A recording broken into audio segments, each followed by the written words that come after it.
good evening. Come on in, come on in. Happy Tuesday. Happy Tuesday. Hey, Brown Fox. Thank you for joining. I appreciate you. Come on in. Hey, roommates.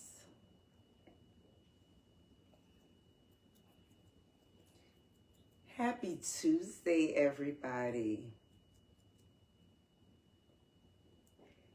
Just making sure I can get to you all's comments early on, but come on in. Come on in. Good evening, good evening. You can't hear me. Oh. Do I need to start it over? Come on in, come on in. I can't hear you.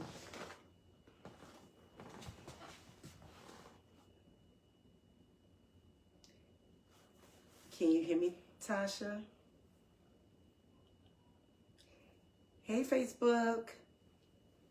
Okay, now you can hear. Thank you for that confirmation. Hey, Facebook, come on in. I see you guys. Hey, Janelle, thank you. Can you all hear me on Facebook? Hey, y'all. Phoenix, help me get to the comments. Hey, happy Tuesday. Oh, I see you all. Hi there. Hey, Day-Day. Come on in, come on in. Hey, y'all. All right, we are going to jump on in. So, roommates, we have made it. We have officially made it to episode 4 of season 2. Thank you guys for hanging in there with me. Thank you guys for your constant support and showing up with me and being roommates week after week after week. You are greatly appreciated. Hey, Martini. All right, so let's just jump on in, guys. Tonight we are going to be, I'm going to be lending what I am calling a toolkit for breaking every chain. Now, you guys know if I absolutely go through everything and every chain there is to be broken, we will be here all night. So I just parsed out a few things that I know many people struggle with, including myself. And I know it's just so much stuff that acts against us. So I'm going to be giving us a few tips and tidbits and things to drop into our toolkit when we are just facing different adversities, things that are challenging for us, and just being able to gather ourselves no matter what circumstances we are dealing with, right?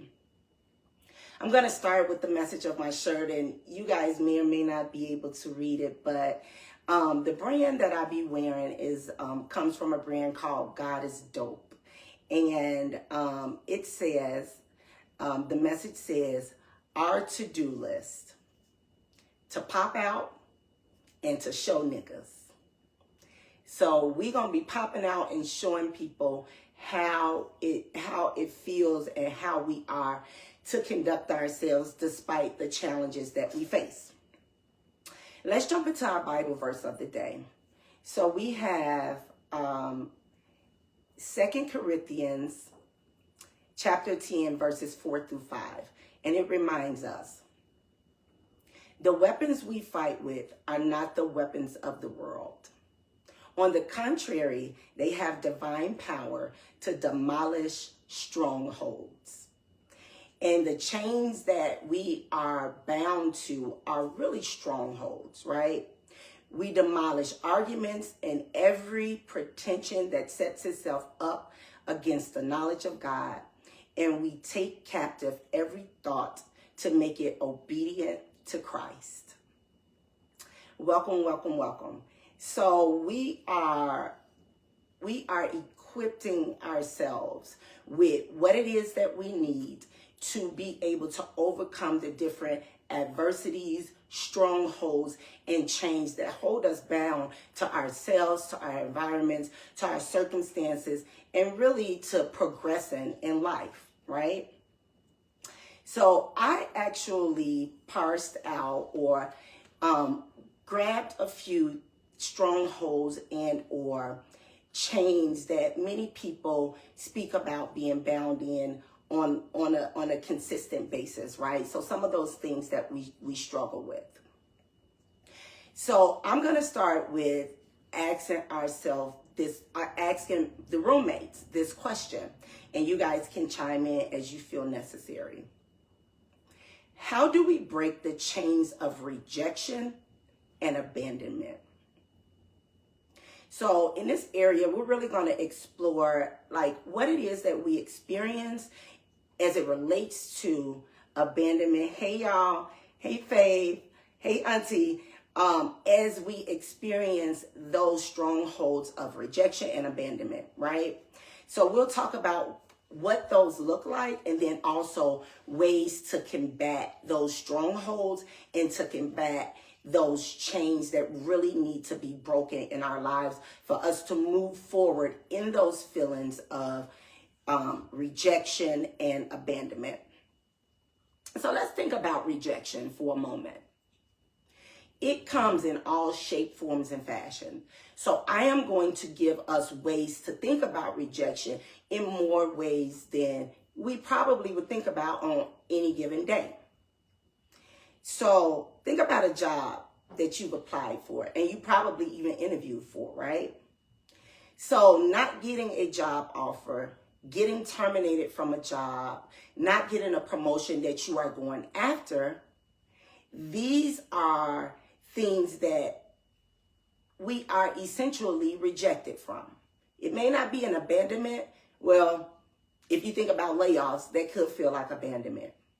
But when you think about the things or the opportunities or the situations by which rejection can show up in, jobs can be aligned in that category. So you go for a job and you don't get it. You get terminated from a job, not receiving a promotion. Those circumstances could cause feelings of rejection. All right, let's talk about relationship, which is one of the more easier ones that many of us can relate to. So with relationships and breakups, both platonic and intimate relationships, you can feel rejected. So when you are going through things with your friends, when you are going through things with your family, when you are going through things with your mate, and it goes into a direction that feels like, oh my goodness, I'm losing this person or I'm losing this relationship, that you can feel those feelings of rejection. Let's talk about rejection in the form of parenting. Okay, as parents, we can feel, or from our parents, we can feel rejection. What does that look like? Feeling and being rejected and or abandoned by our parents. Well, one of the things is a parent giving you up due to their inability to raise you.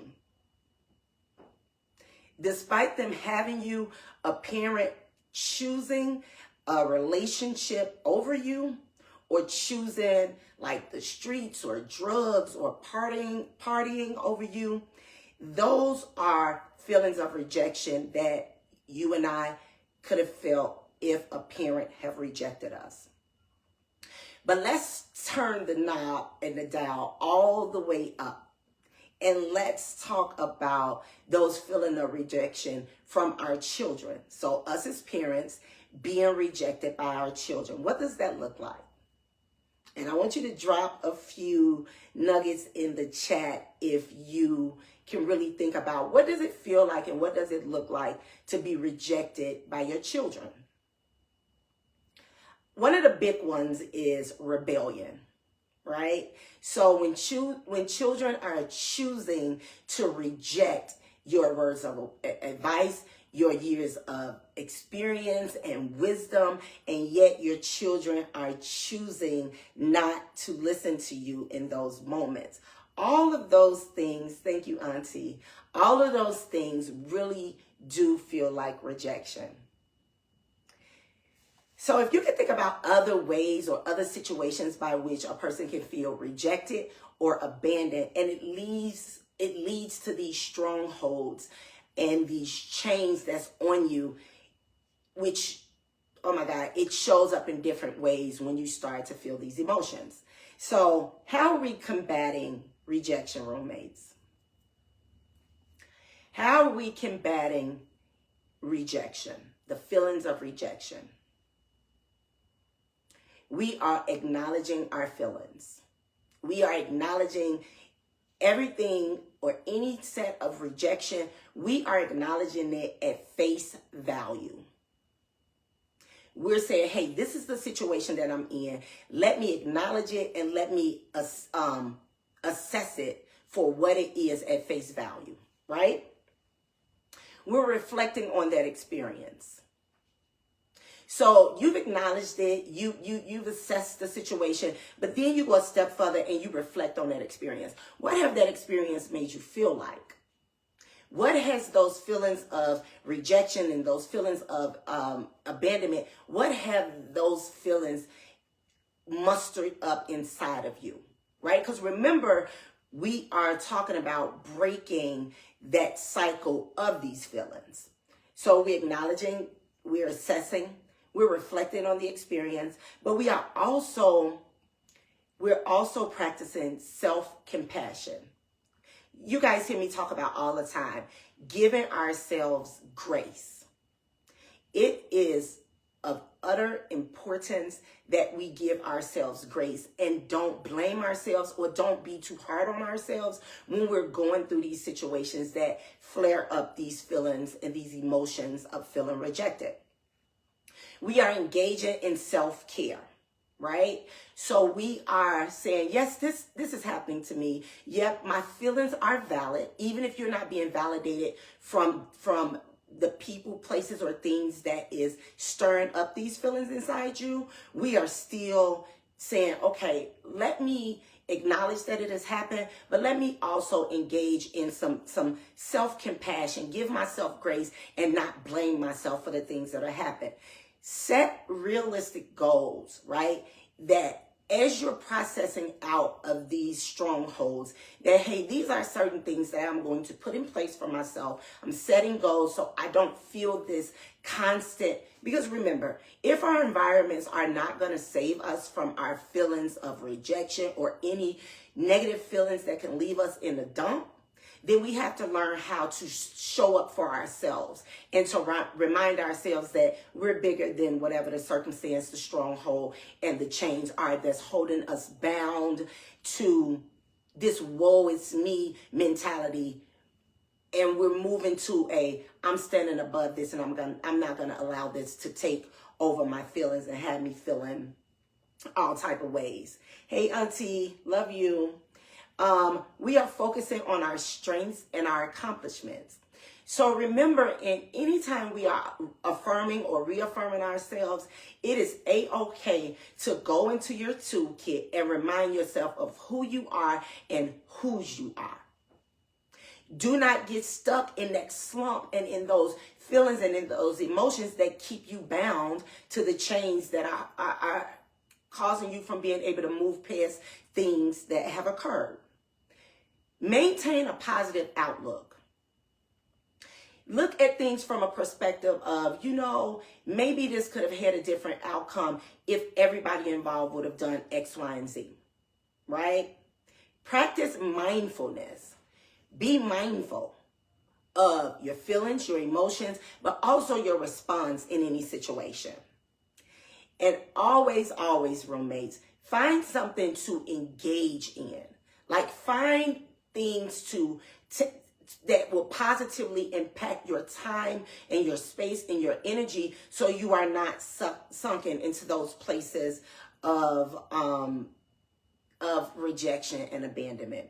So we have a couple of comments from our roommates, and Day is saying self-love is important. Self-love is important because you got to remember, when people don't love themselves, it's hard for them to show love in a way that is positively impactful on someone else. If you struggle with loving yourself, 9 times out of 10, you're going to struggle with loving someone else. Love is a word that we use so loosely, but it is also a word that, many of us need to practice more. And the more you practice anything, the better you get at it. So riddle me this. Say you grew up in a family, or your parents didn't raise you, or there was always some type of contention, or it was so many things that worked against the loving relationship that honestly you just didn't know what real true love looks like or felt like. Because that happened to you, you have the right to acknowledge that happened to you. But don't go, and you guys have heard me say this before, don't go bleeding on people who didn't cut you, right? So essentially what I am saying is that you want to tap into your inner healed self, even if your external influences and environments do not support or cultivate or nurture a loving environment. That doesn't mean that you have to go out and spew what it is that you have learned. So though you may not know what real love looked like, it doesn't mean that you can't learn or teach yourself what true love should look like, and then be that experience for someone who doesn't or haven't felt that, right? So these are a list of things of how we are combating rejection. You have to create your own peace. And that's the truth. I hear people say all the time, I need you to be my peace. But what about creating and being your own peace, or creating peace for someone else? No one is obligated to bring you peace or joy or any of those things. Quite frankly, we have to go to God for that.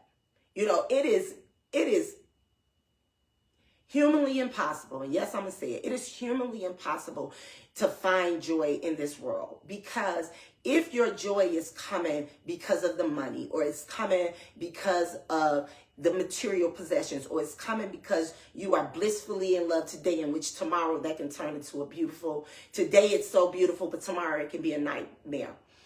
If you focus on the things that you can do to be impactful and to feel love and to spread love and joy, then you become, or peace, or whatever the emotion is, you can create that for yourself, but you can also become that for someone else, even if you yourself never felt that, or you haven't felt it in a long time. Remember, everything for our toolkit tonight is about, we know that the feelings and the emotions and the strongholds and the chains have us bound. We know that. But what we're doing for our toolkit tonight is giving ourselves tidbits and dropping tools into our toolbox on how to combat those emotions and feelings that keep us bound in these spaces that feel so heavy. It makes you feel so lowly, and it makes you feel lonely, and all of those things just don't feel good. Okay, so I like that. Create your own peace, and self-love is important for sure. Now we're going to move on to depression, guys. So we're going to talk about breaking that stronghold of depression. Now I'll tell you guys this as a licensed clinical social worker and as a licensed therapist. Depression is one of the most underdiagnosed diagnosis that most Americans or humans will experience in their lifetime without it ever going diagnosed by a clinician or any type of medical provider. Because we get into these places, and I'll give you guys examples of like what depression looks like and feel like and how it holds us bound. But again, I'm giving you guys tools to go into your toolkit. So I'm going to also give you ways to combat those feelings of depression. But first, we're going to explore, what does depression look like? So first of all, it's like this overwhelming, you sometimes are just overwhelmed with feelings of sadness. You're overwhelmed with feelings of sadness. How do we combat sadness? By joy, bringing joy to our situations. If you are feeling down and sad about your circumstances, your finances, because you're going through a breakup, and I'm going to talk about heartbreak in a moment. But if you're going through those things, find and hold on to those glimmer of hope that brings you joy. Like for me, no matter how much I've gotten into sunken places over the years, sporadically, off and on, here and there, I've always been very keen to try to keep myself in an emotional space of finding joy in the best way that I can, right? Sometimes that can be negative joy, which is like, partying all the time, drinking, drugging, stuff like that. But tonight we're talking about those positive things that we can drop in our toolkit for when we're feeling having those feelings of sadness. So joy. So if hanging out with your children, hanging out with your best friend, going skating, doing anything, putting yourself in environments that brings you some sort of bliss of joy, those are the things you want to do to combat feelings of sadness. Another way that depression shows up is loss of interest, right? So many times we lose interest when we lose interest in the things that we absolutely love to do because we're depressed. We're not feeling our best emotionally, right? So what we're doing, and Martini, now, you and I, we connect in that space. Music, Martini is saying music brings him joy. Music is the joy of my life. I mean, because literally you can find upbeat tunes, or you can find lyrics, whether they are said or not, that can get you through those hard times that you are going through. So I absolutely agree. I mean, I remember the days we used to sit down and all I used to do is listen to music and really just try to take in what am I going through, but I would process my stuff through music and trying to find me some sort of joy and or some sort of peace. Okay. I'm seeing that we're setting boundaries with people, places, and things. Boundary setting is a must with anything that we have going on. It doesn't matter if it's your job, a romantic relationship, a platonic relationship. We have to set boundaries. But loss of interest, roommates. When we're losing interest, let me give you at least 1, 2 for that. The things that you really do enjoy doing, when you are in those depressed states of being, do it anyway. Find the courage. Find the courage to push through and to challenge yourself to do those things that will bring back your ability to get up to do the things that you just don't have the energy to do. Okay? Unexplained crying. Unexplained crying is definitely a symptom of depression. And what this looks like with combating that is we have to look ourselves in the face. Even if we're in the mirror shedding tears and going through in that moment, look in that mirror while crying or not, and remind yourself that you're worthy of being happy and not being depressed. And just stand there and affirm and reaffirm yourself day in and day out, moment in and moment out, that, hey, I am bigger than this. I'm better than this. I'm going to make it out of this. Find ways to do it even when you don't want to do it. Okay? Music and dancing brings Crystal joy. Crystal or Kalila. Okay? Feelings of hopelessness. Now, this one is a biggie, and there's other symptoms of depression, but these are some of the main ones. But those feelings of hopelessness is like literally where you find it difficult to understand your place in the world or in your environment. Right? When you're just hopeless, you don't know where to turn. You don't even know how to respond to yourself because you like, why give any of my energy, because I'm already drained of energy, right? Why am I even going to try? Well, you try because what you do with combating those feelings of hopelessness is you show up anyway. You apply yourself irregardless of what is going on. And you push the limits in the situation. Sometimes it causes for you to stand up and to advocate for yourself. And other times it causes for you to leave the situation altogether. It doesn't matter what that situation is. Right? So you really just want to be mindful and put these tools and these toolkits in your tool bag. So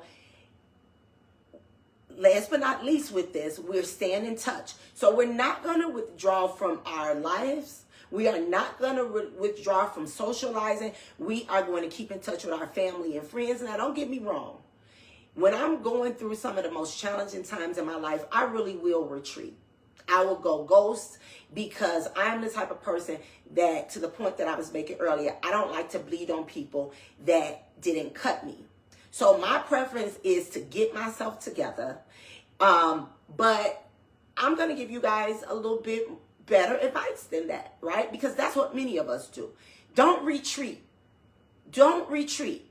Step out there, face your stuff head on, and find your safe places and safe spaces and enter into that, right? Your best friend, your children, your music, whatever it is, find ways to go and stay in touch with socializing and not withdrawing from life. Be active, exercise.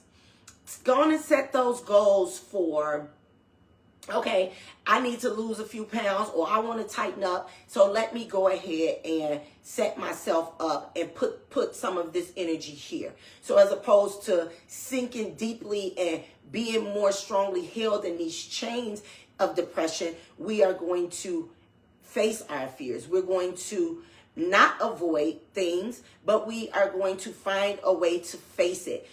This allows us to lower our anxiety that sometimes make us avoid talking about what is really happening to us. Don't drink ourselves and drug ourselves up under the table. Find positive outlets to be okay when you're not feeling okay. All right? So these are our tools, roommates, to grab hold of and to drop in your toolkit for utilizing, for recognizing when you are feeling depressed in certain aspects, and then grabbing hold to some of these tools that will help you pull yourself up out of that stronghold and break those chains so you are living a more fluidly healthy, emotionally and spiritually healthy life, and having your mindset to be clear of those negative thoughts. Okay? Let me see if I'm missing any comments. You know, I like to check into the comments with you guys.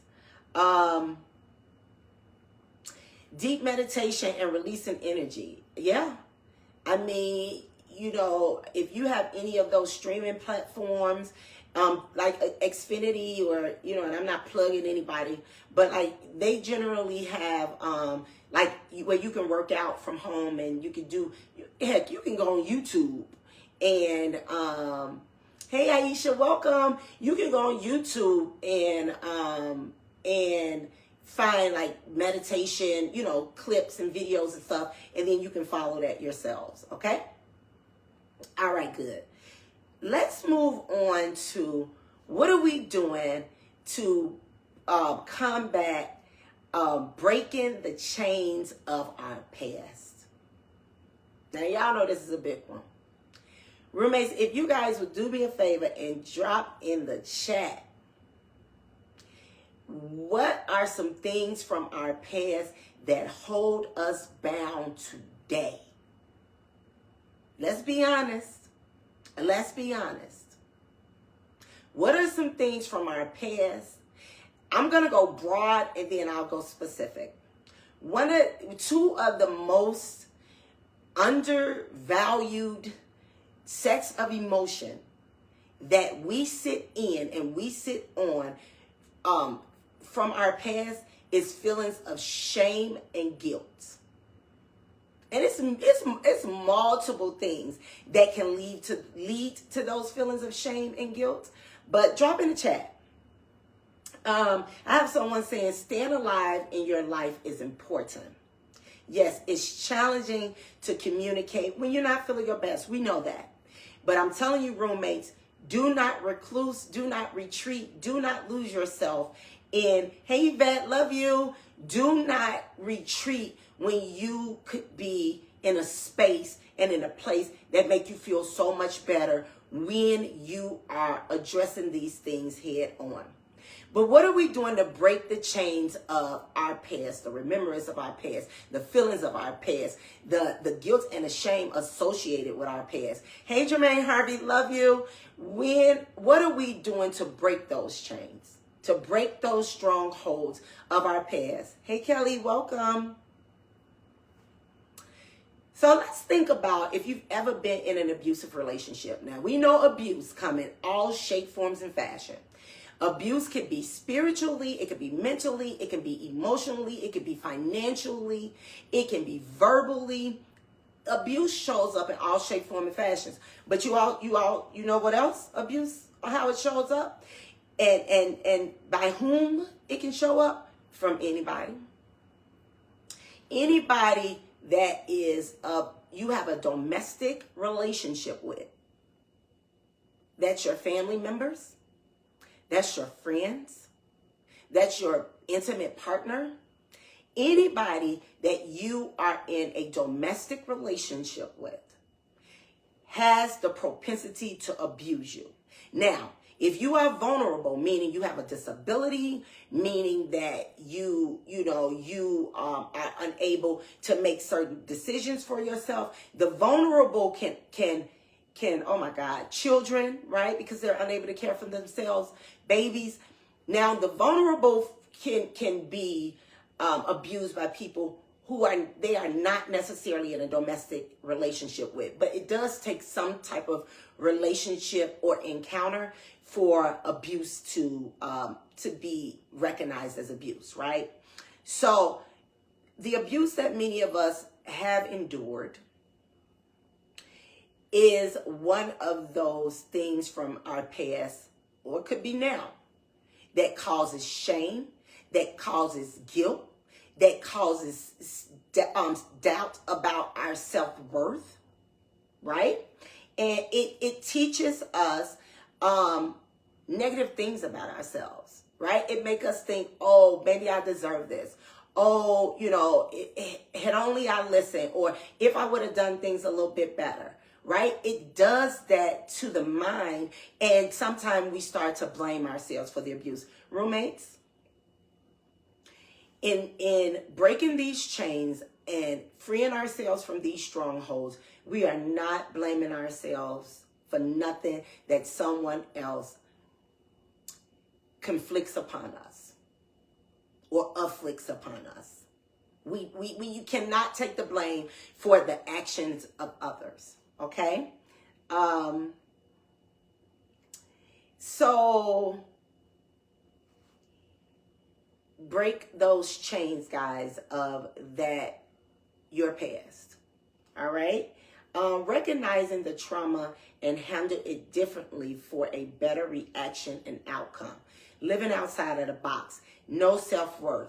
Now, that was 3 different roommates commenting. Each of you are absolutely right. And to some capacity, I touched on all of those things. So abuse does set up a traumatic mindset. And it has us in a space of feeling like, maybe I deserve this, right? Nobody deserves to be abused, roommates. I'm going to give you some tools in a moment to put in your tool bag on how we're combating these feelings and these experiences from our past. Our mistakes, the mistakes that we've made in the past, right? Hey, Kelly, the mistakes that we've made in the past are another chain that we have to break. See, let me tell you. A sincere apology and change behavior can easily be enough to offset the guilt that comes along with the mistakes that we've made. If and when you recognize that you've made a mistake, no matter what magnitude or what end of the spectrum that the mistake, if it caused harm to you, if it caused harm to others, no matter what the situation may be where you could have been the cause of a mistake. Roommates, we are breaking those chains. We are not getting caught up in that, right?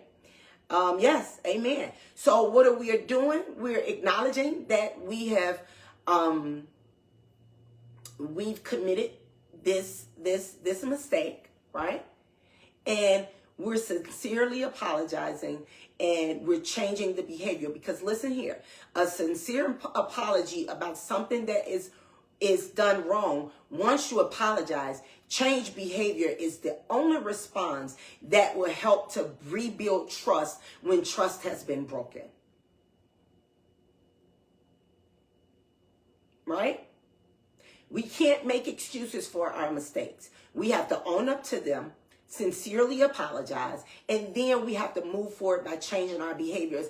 And to your point, Dede, a moment ago, with setting boundaries, that's where either a person learned themselves, like, listen, I'm not going to cross that bound. I'm not crossing that line with that person no more because that person means too much for me. Yes, accountability. That person means too much to me and for me to be treating them as if they don't mean anything to me. Right? So we are saying, hey, listen, I want to do better. And doing better and consistently reversing or righting the wrong that caused the mistake will help the person who was offended, who you offended. It will help them to get past it. It will help them to start to slowly but surely, you will be able to slowly but surely regain their trust. But if you go putting them on a roller coaster ride and get to playing games with them, that's the quickest way to lose your people now. Remember, we taking accountability. We're acknowledging that these are things that I've done in the past, and I don't want to be held bound to this stuff, and you mean too much to me, so I am moving forward with treating you better because, one, you deserve it, and two, I shouldn't be doing nobody like that. Okay? So, our past. And so that's what we're doing, roommates, with breaking those chains of the things that have happened in our past. If we've been abused, we have to understand that we are not the problem. It's whomever is doing the perpetrating of the abuse who has to take ownership of their mistakes. And let me tell you this about a mistake. The first time is a mistake. The second time and beyond is a choice. So what are we choosing to do? Okay? Sometimes you have to forgive people for an apology that you've never received and moved on. Forgiveness is for you and not the other person, roommates. For the Bible tells us that forgiveness is humanly impossible to even attain if we don't seek God. It's humanly impossible. Because, see, it's so easy to point the finger. But remember what Gerald Levert said, back to the music. You point one finger at me, you got three pointing back at you. The name of the game is accountability. And yes, for your peace of mind. You know how many people I've had to forgive in my lifetime who never, ever, ever asked for forgiveness? You got to do it for yourselves, roommates. That's your tool. That's one of your tools in your toolbox. You are forgiving folks who have wronged you without them even apologizing and or asking for forgiveness. There are times when I wanted to hold a grudge. And there are times when I held grudges. But I was miserable, steady hollering, I'm good, I'm good, I'm good. And I wasn't. My spirit was so unsettled. So it's not until you genuinely forgive people that you can move on. So thank you for that insight, Kelly. All right. Let's talk about breaking those strongholds and those chains from heartbreak, heartache, and pain. Lead by example. Be honest with yourself.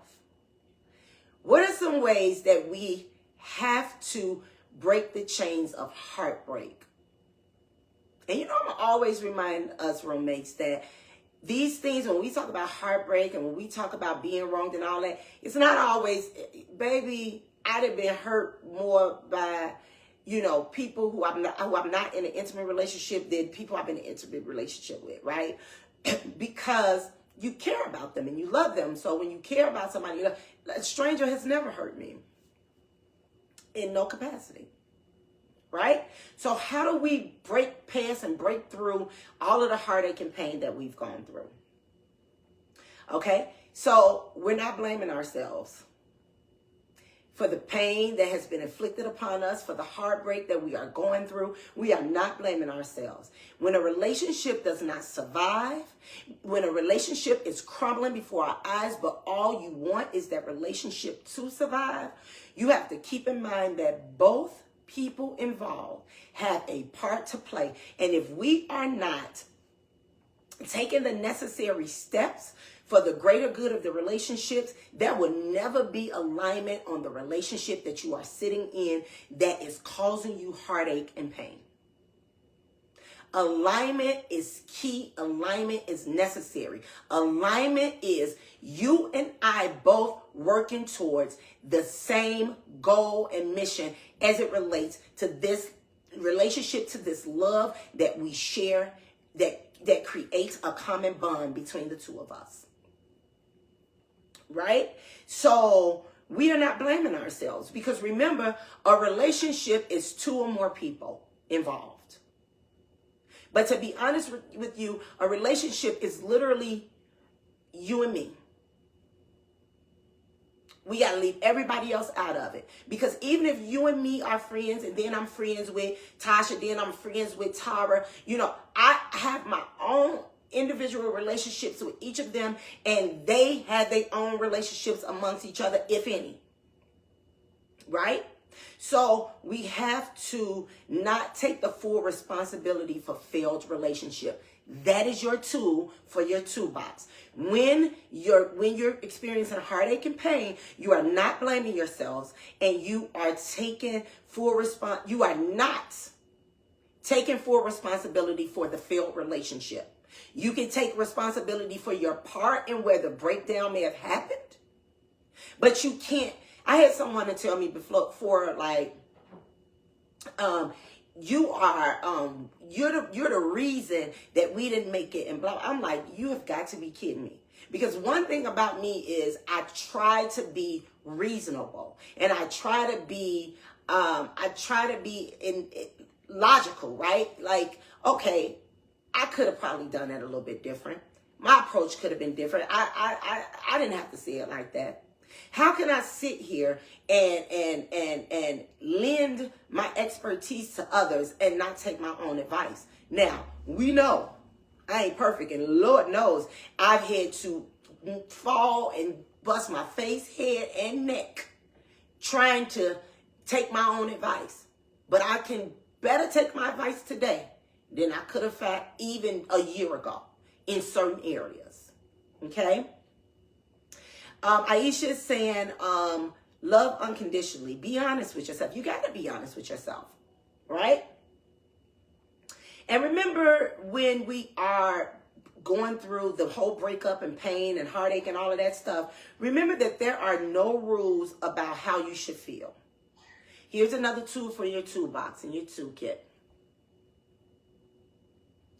Acknowledgement is going to get us through half this stuff. To accept it and to see it as what it is. But don't press yourself too hard or so hard that you're forgetting that you got the right to feel a way as you are processing out of something that you've been in. So if you feel anger, if you feel hurt, if you feel resentment, and we're going to talk, that's going to be our last section, talking about anger. Because y'all know we weren't going to get up out of here without talking about that stronghold of anger.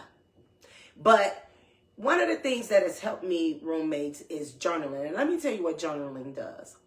In those moments that you are feeling your absolute lowest, your absolute loneliest, your absolute worst, you pick up a pen and a piece of paper and you write those things down. And you do that day in and day out, or whenever you're feeling whatever you're feeling.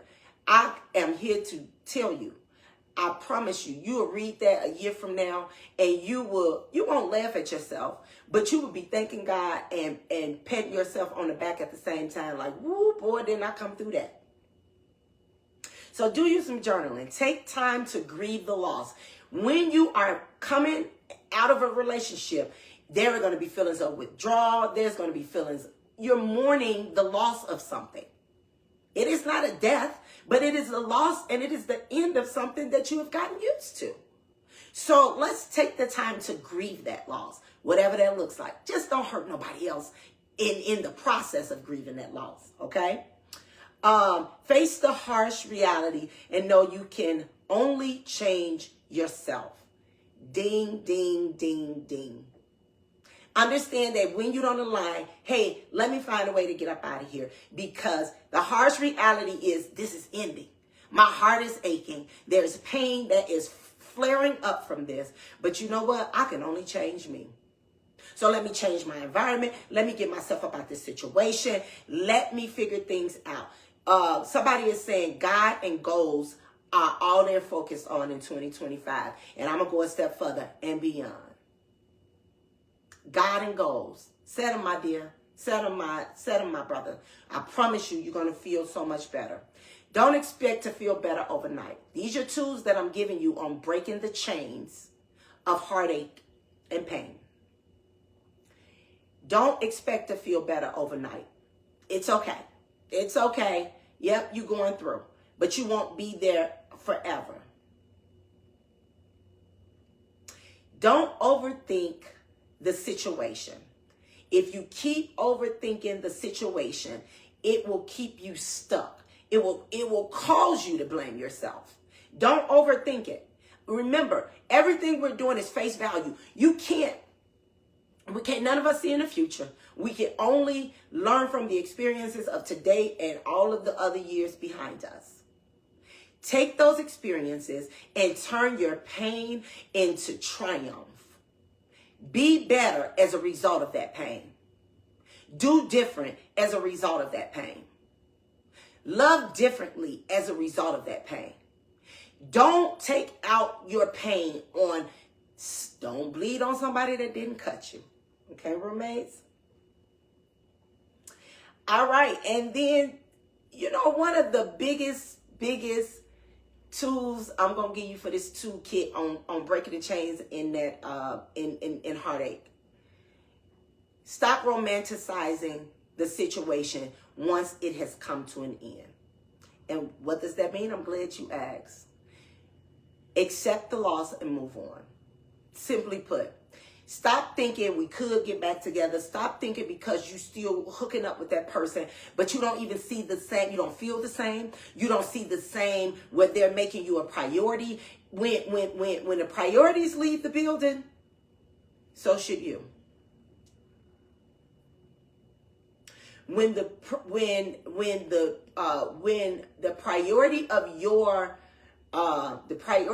your feelings, the priority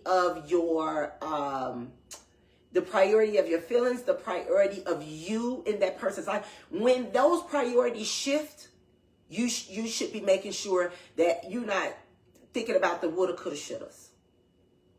When you at the end of that rope, let it go and don't burn your hand trying to hold on. All right? All right, roommates, we are literally on our last topic on breaking these chains. on breaking these chains.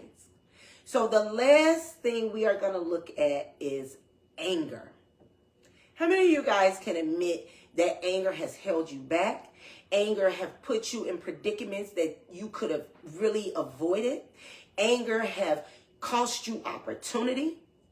Anger has made you lose things or people or again, opportunity that you. How many of you guys can really admit that?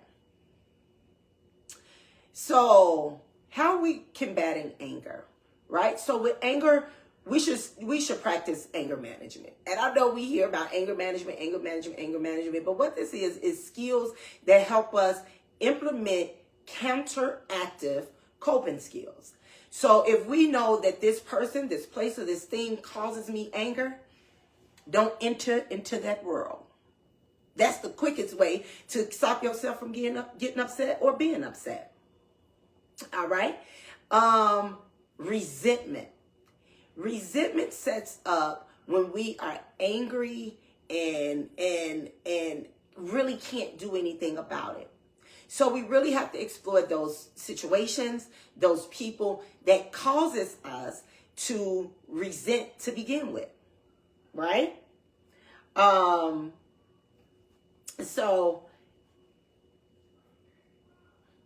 Okay, I see some of y'all comments coming up and it's moving kind of fast.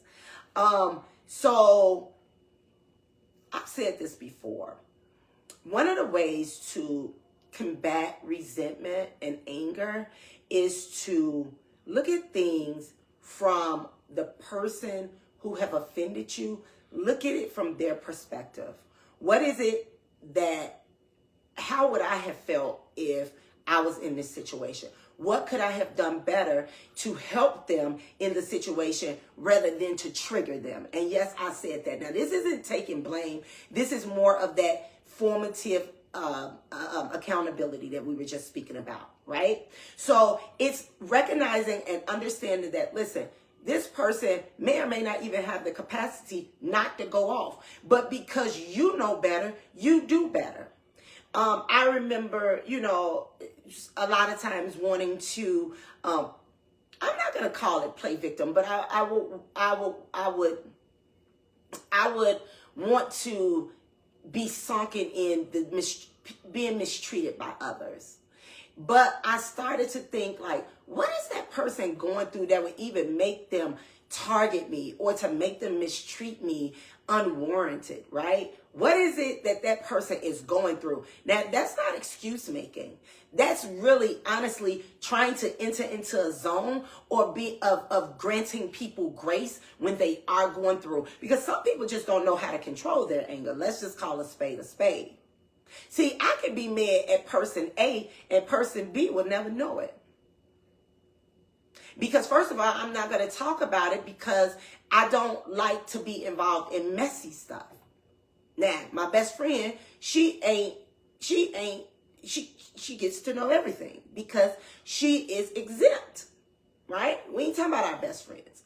But to try to tarnish someone's name, because see, I'm Mrs. Oh, that's not my experience with that person. Oh, I'll do that to somebody to death. Some of y'all could go back and watch it and be like, oh yeah, she just said that to me before. Because it ain't got nothing to do with me. I don't want to chime in too much on it. Especially considering the magnitude and the level of the relationship that a person has. I really don't even want to put no input on it. Okay? So let's talk about the 3 types of anger expressions and how we are going to address them. And that's it. Then we're going to go to our closing segment.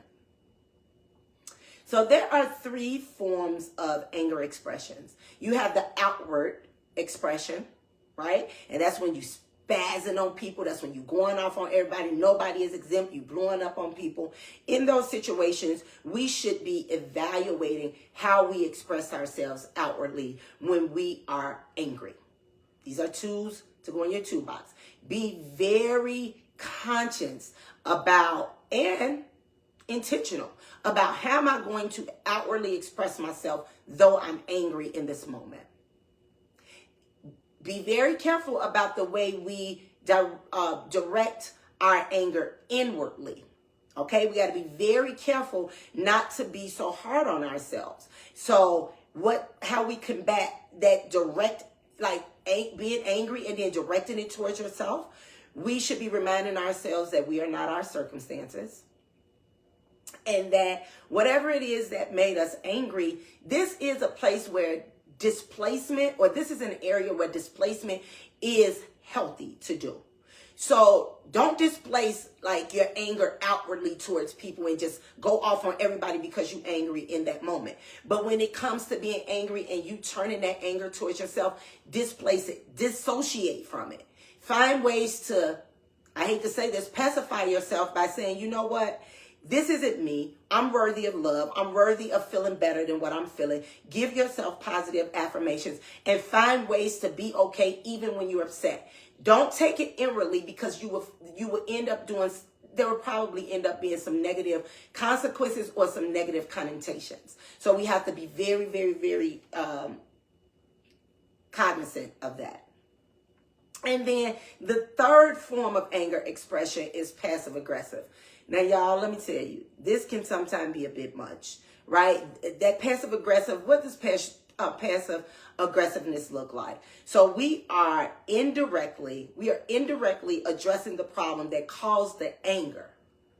So again, we're not facing head on and addressing the matter head on. We're indirectly addressing the problem that caused the anger to begin with. How do we combat that? We clearly and concisely communicate our feelings to the source of anger. Listen, that didn't make me feel good. You made me upset. You made me feel a certain type of way. Can we talk about this? Have the conversation with the person as opposed to always hollering, I'm good, I'm good. If you're not good, don't claim you're good. Now, if you're good, then you're good. Sometimes people are mature enough to be like, you know what? I heard you. I understand that this is the way you're feeling. I got to allow you to have that, and I'm going to go ahead and give you your space. But that sometimes is not even the most healthy way to deal with things that are truly bothering you. But again, if it's not bothering you and you're good, then you're good. All right. So I want to give you guys, and this is where I'm closing out at. I was reading, Oprah Winfrey has like this Oprah Daily Fix, and she kind of give us a list of things all the time about different things. And so I know that I said that, anger will be the last one, but she recently, or someone on her team recently talked about how do we fix and teach ourselves to overcome feelings of defeat. Now, the feelings of defeat. I mean, you feel like, oh my God, am I going to ever get over this? You feel deflated. You feel unheard. You feel like there's absolutely nothing you can do about the situation, and almost as if you have to accept it. So I'm going to give you guys this list of ways to teach ourselves how to overcome and break the chains of feelings of defeat. You're welcome, Crystal and Kalila. Thank you, Aisha. Okay, so this is how, here go your last tools for your toolbox. This is how we're going to teach ourselves to overcome defeat. We're going to imagine what we said to a friend in the exact same situation, and we're going to say that to ourselves. And we're going to figure out, how does this feel? How does it feel? How would this feel if I did this or said this to somebody else? Right? We're going to avoid jumping to conclusions. Don't jump to conclusions, y'all. Don't retreat. Don't sit in those things that make you feel horrible. Find a way to come to some sort of common ground. Now, we talked about this a little while ago. Everybody is not willing to give you real, true closure. So sometimes you really do have to go ahead and forgive them and move forward with accepting that loss. But most mature people are able to help you in closure. Most, not all. Okay? Put yourselves on a spiritual routine. Spiritually, what do you want to feel like? What do you want to look like? What do you want to portray? What do you want to possess? What is it? What skills you're looking to be able to possess no matter what is wearing you down, no matter where and when defeat shows up. Find a way to figure out a spiritual routine. Treat yourself to soothing, gentle touch. That can mean a massage, whether a self-massage or a massage at a massage parlor. That can mean getting your nails, manicure, pedicure. That can mean going to get your hair done. Do something to find a way that brings forth a gentle touch, even if it's going to hug your favorite person in the whole wide world. Let's do something kind for ourselves, roommates. Let's always find a way to do something kind for ourselves. And with doing something kind for ourselves, don't do it as a response to something someone has done to hurt you or to wrong you. Nope. All these tools is to give us a healthier mindset. Okay? Shift the mindset. And take small steps forward towards the you that you want to be. No matter if you're taking 2 steps forward and 1 step back, that's okay. Keep trucking ahead. Keep your eye on the prize. It is to do better. It is to be better. It is to reflect better. It is to break the strongholds and the chains that's in your life that's keeping you in misery, that is keeping you from growth, that is making you lose opportunity, that is keeping people in a space of tolerating you but not truly wanting to be in your presence. That is literally finding ways to be okay even when you're not okay. Roommates, I didn't say this a moment ago, but January is National Mental Wellness Month. Mental Wellness Month. Now, you know you got mental health awareness and all that stuff, and that's coming. But January is National Mental Well. We have to find a way to be well, even when we're not. And I am done. You guys have done so great today. I appreciate you guys joining me. I appreciate sharing my knowledge. It ain't easy. I told y'all I study, and you know the Bible tells us to study to show thyself approved. So studying is what I do, and that's why I can show up here week in and week out. Phoenix, week in and week out, giving you guys this word that is great for us. I'm closing us out with 2 Corinthians chapter 10, verses 4 through 5. The weapons we fight with are not the weapons of the world. On the contrary, they have divine power to demolish strongholds and break chains. We demolish arguments and every pretension that sets itself up against the knowledge of God. And we take captive every thought to make it obedient to Christ. Roommates, we have come to the close of season 2, episode 4. I love you guys. I appreciate you guys so much. Nothing brings me more joy than to sit here and do this with you all week after week. I think I have lost my help for tonight, so I'm going to have to get up and cut these cameras off. I love you guys. I appreciate you guys. Good night, and see you next week. Bye, roommates.